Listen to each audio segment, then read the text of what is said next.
আজকাল কিন্তু আমরা সাধারণত খুব বোকা ভাবি, ওই দিনটা চলে গেছে, সবার ওপিনিয়ন আছে। 50 কোটি গাছ লাগাবেন, ফ্যামিলি কার্ড দিবেন, তারপরে কৃষি কার্ড দিবেন, হেলথ কার্ড দিবেন, সব ঠিক আছে। এটা তো আমি দিব দিব, কিন্তু আপনি তো দেশবাসীকে এনশিওর করতে হবে, নিশ্চিত করতে হবে পাবে কিনা। শুরুতে একটু যেতে চাই মাহবুব আজিজের কাছে, যেহেতু উনি সাংবাদিক, তার কাছে বিভিন্ন দেশের আনাচে কানাচের খবর তার কাছে অবশ্যই আছে। মাহবুব আজিজ, জি, ভোটের ধন্যবাদ। লড়াই চলছে, জি, কেমন দেখছেন? ধন্যবাদ, শুভেচ্ছা। দেখুন, তফসিলের পর 36 দিন গেছে এবং 15 জন নিহত, এরকম একটি কত? 15 জন? 15 জন সারা দেশে তফসিলের পর থেকে। আর গত 22 তারিখ মানে 22শে জানুয়ারিতে শুরু হয়েছে নির্বাচনী প্রচারণা। ওই কি আজকে এই 15 জন কি প্রচারণাকে নিয়ে না, নাকি একদম এমনি? তফসিলের পর এই এমনি অন্যান্য নির্বাচন ঘটনা? সংক্রান্ত কিন্তু আমরা প্রচারণা তো মাত্র 10 দিন রাজনৈতিক হলো। দলগুলোর মধ্যে আমরা 4 জনের খবর পেয়েছি। হ্যাঁ, এটা হলো প্রচারণা এই 22 তারিখ থেকে। আর নির্বাচন সংক্রান্ত এই বিভিন্ন ঘটনায় এরকম একটা তথ্য আছে। আর সহিংসতা হবার আশঙ্কা দেখা দিচ্ছে নানান জায়গাতেই, নানান রকম পরস্পর বিরোধী অবস্থান, কথাবার্তা ইত্যাদি, এই সব বিভিন্ন জায়গায় টেনশন ধীরে ধীরে বাড়ছে।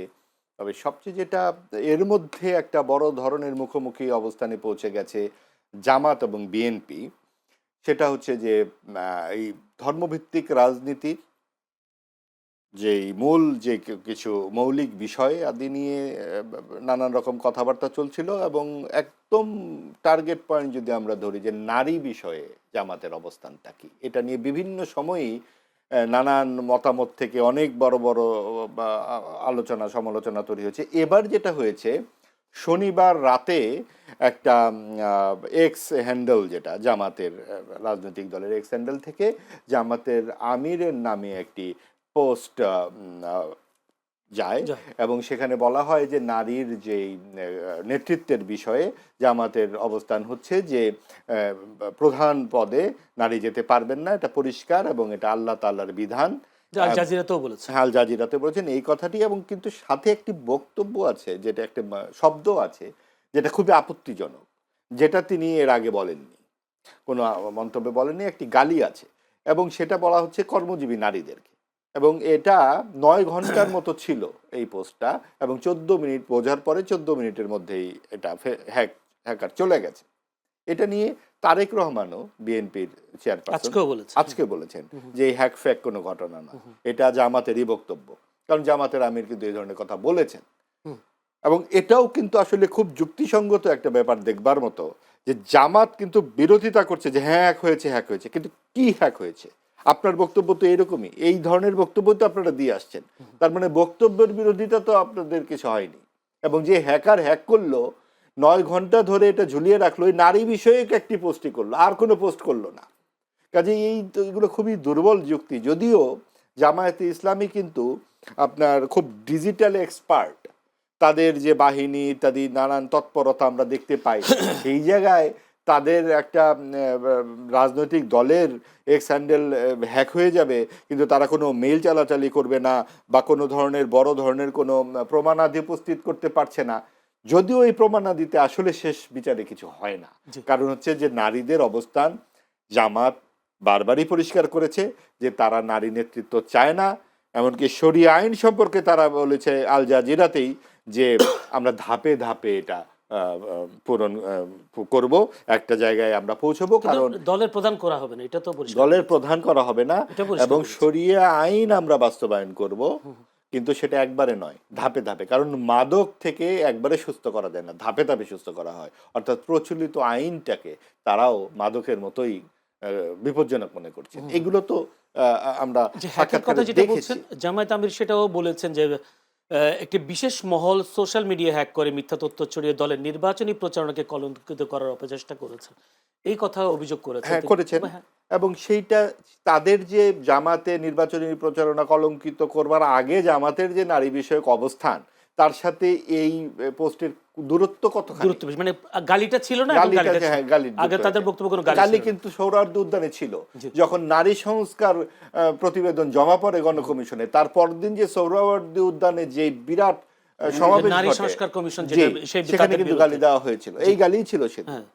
এটা সম্ভবত ইসলামী আন্দোলনের ইসলামী আন্দোলন এবং সমাবেশ। ইসলামী সাম্প্রদায়িক ধন্যবাদ। শক্তিগুলো ছিল। জনাব আবু হেনা রাজ্জাকি কেমন দেখছেন? উনি তো একটি কথা বললেন, জামায়াতের সেই নারী বিদ্বেষীর কথা উনি তুলে ধরবার চেষ্টা করেছেন। জামায়াতের নারী বিদ্বেষী ছিল, তাদের হ্যাকে যদিও বলা হচ্ছে হ্যাক হয়েছে, কিন্তু তাদের আগের বক্তব্যের সাথে এই বক্তব্যের মিল উনি বলছেন মিল আছে, শুধু গালিটা ছিল না। আপনি কি প্রশ্ন হচ্ছে যে এই যে প্রশ্ন আনলেন এখন আমার কাছে মনে হয় যে আমি রিপ্লাই দিতে হয়, কিন্তু reply তো এই দিতে ধরনের আলোচনায় আমার কাছে মনে হয় কি জামাতের কোনো লোক আনলে ভালো হয়।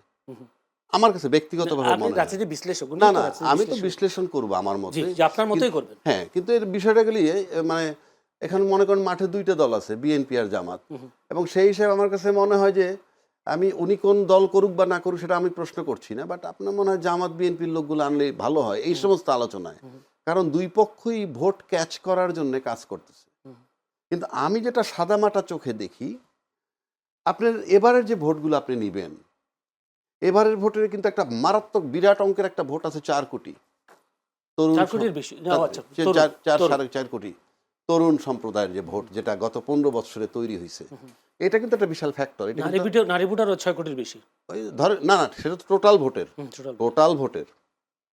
তো এখন এই টোটাল ভোটের 4 কোটি যে নতুন প্রজন্মের ভোট, এটা কারা পাবে বা কারা নিবে, এই যে ক্যাচ করতেছে কারা? আমার তো কাজ এখন কিচ্ছু নাই, এখন মাঠে দুই দলের কাজই হইল ভোটারকে আকৃষ্ট করা। আমি কিভাবে আমার পক্ষে ভোট নিব, সেখানে আমি যে জিনিসগুলো দেখতেছি, তুলনামূলক যদি আমি বলি, যে দলটাকে আমরা আশা করছি, যেমন যদি আমি বিএনপির দিকে তাকাই, পরিকল্পনা সংক্রান্ত কিন্তু খুব বেশি আমরা কিছু পাচ্ছি না।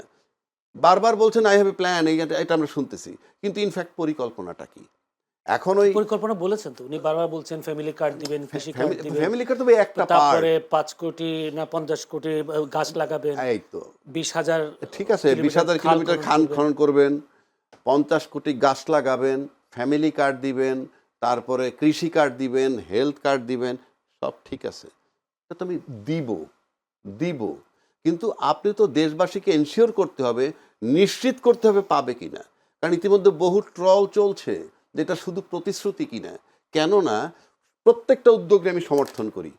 আপনি ফ্যামিলি কার্ড যদি দিতে পারেন, যে আজকে ইলেকশন হয়ে গেল, পরের মাস থেকে আমরা 2,500-2,500 টাকা করে কার্ড পাবো, ক্যাশ অর কাইন্ড, তো ভালো জিনিস।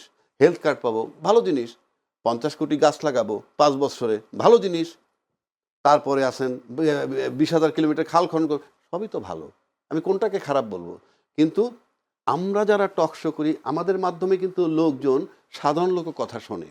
আজকাল কিন্তু আমরা সাধারণ লোক খুব বোকা ভাবি, ওই দিনটা চলে গেছে, সবার ওপিনিয়ন আছে, এবং হয়তো কথা সুন্দর না, গুছায় কয় না, কিন্তু অর্থ আছে, কিন্তু আমরা সেই পরিকল্পনা পাই নাই। আপনি 4 কোটি ফ্যামিলি কার্ড করবেন 2,500 টাকা করে, আপনি ক্যালকুলেট করে দেখেন কত টাকা আসে, সেই টাকাটা কোত্থেকে আসবে? একটা সুন্দর সমাধান দিতে হবে। কেননা আপনি কি ভ্যাট ট্যাক্স বাড়াই দিবেন?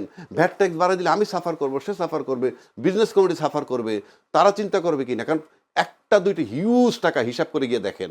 সুতরাং এইটা একটা মানে সুন্দর ব্যাখ্যা চাই, যে ব্যাখ্যায় কারো হ্যাম্পার হবে না, বাট বাড়তি তারা পাবে, সেটা এখনও আসেনি। সুতরাং এটা খুব ভোট ক্যাচিং হচ্ছে বলে আমার কাছে মনে হয় না। এবার যদি আপনি 50 কোটি গাছের কথা যেমন বললেন, আপনি 50 কোটি গাছ লাগাবেন, আমি একটু ক্যালকুলেট করেছি, 2,73,000 গাছ ডেইলি লাগাবেন। কোথায় লাগাবেন, কিভাবে লাগাবেন, কোথায় জায়গা কি, আর এটা হলো পরিবেশের সাথে রক্ষা। আমার সাধারণ জনগণের জন্য ওই মুহূর্তে কি আসবে?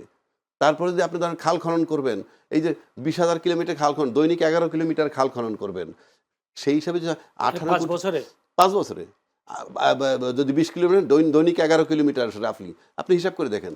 আমার দরকার কোনটা? আমার দরকার অর্থনৈতিক নিরাপত্তা, সেটার প্রসেস কি? আমার দরকার বহির্বিশ্বের সম্পর্ক, ফরেন পলিসি কি হবে? আমার শিক্ষানীতি কি হবে? আমার দেশের বেকার সমস্যা দূর করার জন্য কি? এগুলা কিন্তু আমরা পাই নাই। আপনি প্ল্যান শুধু আপনি, a person cannot keep the entire state in one's head. আপনি একজনের মাথায় পৃথিবীতে কেউ রাখতে পারে না। সেই জন্য আমি বলছি